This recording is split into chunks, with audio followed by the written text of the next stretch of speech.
Job, chapitre 27. Et Job continua son discours sentencieux et dit : Par le Dieu qui a mis mon droit de côté, par le Tout-Puissant qui a rempli mon âme d'amertume, tant qu'un souffle me restera, tant que l'Esprit de Dieu sera dans mes narines, mes lèvres ne prononceront rien d'injuste, et ma langue ne dira rien de faux.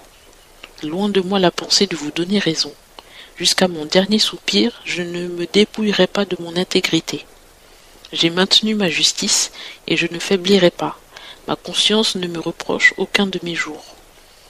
Que mon ennemi soit comme le méchant, et mon adversaire comme l'injuste. Car quel sera l'espoir de l'impie quand Dieu retranchera, quand Dieu arrachera son âme? Dieu entendra-t-il ses cris quand la détresse viendra sur lui? Trouvera-t-il son plaisir dans le Tout-Puissant? Invoquera-t-il Dieu en tout temps?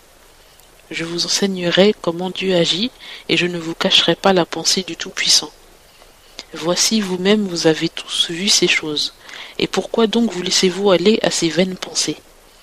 Voici la part que Dieu réserve aux méchants, et l'héritage que les violents reçoivent du Tout-Puissant.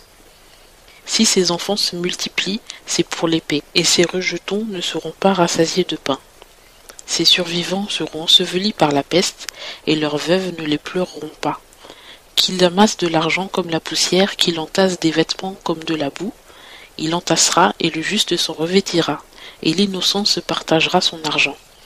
Il se bâtit une maison comme celle de la teigne, comme la cabane du gardien des vignes. Il se couche riche, et c'est pour la dernière fois.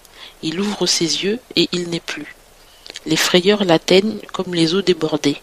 La tempête le ravit dans la nuit. Le vent d'Orient l'emporte, et il s'en va. Il l'arrache de sa place comme un tourbillon. Le Seigneur jette sur lui ses traits et ne l'épargne pas. Il fuit de toute sa force devant sa main. On bat des mains contre lui, on le chasse à coups de sifflet.